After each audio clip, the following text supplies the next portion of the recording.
To speak justly is better than to rule. These words, forged in the fires of ancient wisdom, emerge from an era where power was idolized. Kings commanded with iron fists, empires expanded through conquests of might, and authority was synonymous with awe and fear.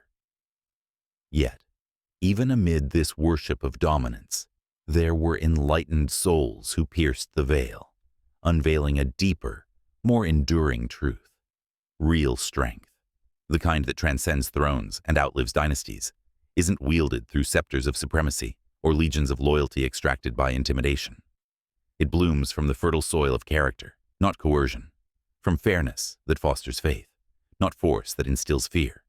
To speak justly, to articulate with unwavering honor, reasoned clarity, and unyielding truth is the pinnacle of power, the sovereign force that commands respect without raising a sword. For the ruler's reign is ephemeral, susceptible to the whims of fate, the revolt of the oppressed, the erosion of time. But the one who speaks justly, their voice becomes an eternal echo, resonating through hearts and histories, inspiring generations to aspire to integrity over imperialism. Ruling may impose order through outward obedience, but it often masks a hollow core, where loyalty is leased by fear rather than leased by love. Speaking justly, however, rules the realm of the soul, guiding without governing, influencing without imposing, transforming without tyranny. It's the quiet revolution that shifts paradigms, heals divides, and builds bridges where walls once stood. We inhabit a world still enthralled by the illusion of power, titles that tantalize, status that seduces, dominance that dazzles. We chase hierarchies that promise control, pedestals that pledge prestige, positions that proclaim prominence. But what is power stripped of principle? A fleeting facade, a crown of thorns that pricks the conscience. What is influence devoid of integrity? A shadow puppet, manipulating masses, but leaving legacies of lament. You can dominate debates with deafening rhetoric and still forfeit your essence. You can command multitudes and yet remain a captive to your own conceit. But when your words are anchors of justice, they become seeds of sovereignty, planting truths that take root in fertile minds, blossoming into movements that move mountains. Because words are the architects of worlds, they erect empires of empathy or edifices of enmity, heal hemispheres or harm hearts. When you choose to speak justly, you become a creator of cosmos, not a conqueror of chaos. Your voice doesn't demand submission. It earns devotion, resonating with the ring of authenticity that echoes eternally.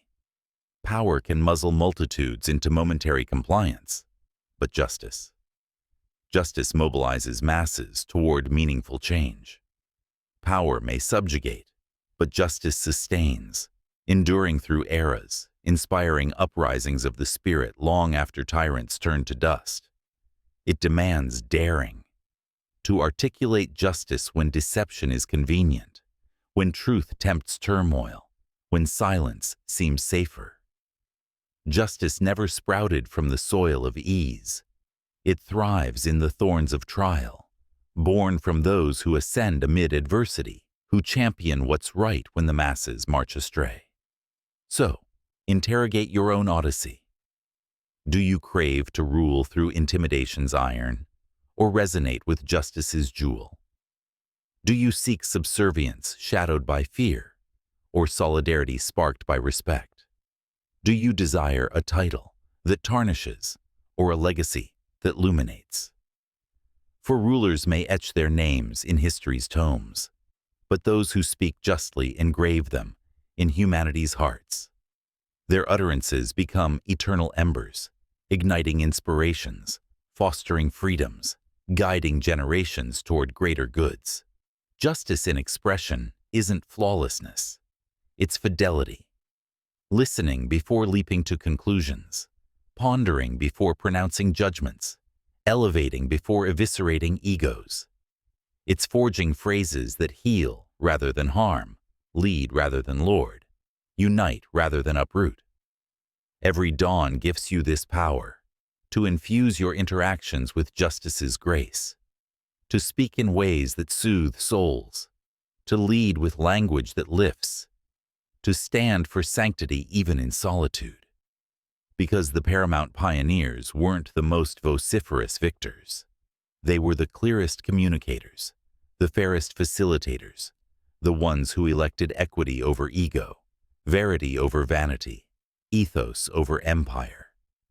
To speak justly is better than to rule, because a sovereign's scepter rusts with time, but a just utterance endures eternally, a seed sprouting symphonies of change. Let your expressions be your empire, your equity your emblem, your voice a vessel of virtue. And in this choice, you don't just attain greatness, you inspire it, kindling a chain reaction that elevates not merely your narrative, but the narratives of all who heed your call. This is how grandeur germinates, how heritages are hewn, how justice journeys onward, through voices valiant enough to value verity above victory. Embrace this ethos, and let your just journey become the inspiration that awakens worlds to the supremacy of soul over scepter. Your legacy of light launches now. Speak justly and inspire infinity. If you felt inspired by our journey through the Hellenic horizons, give a thumbs up, subscribe, and share your thoughts below.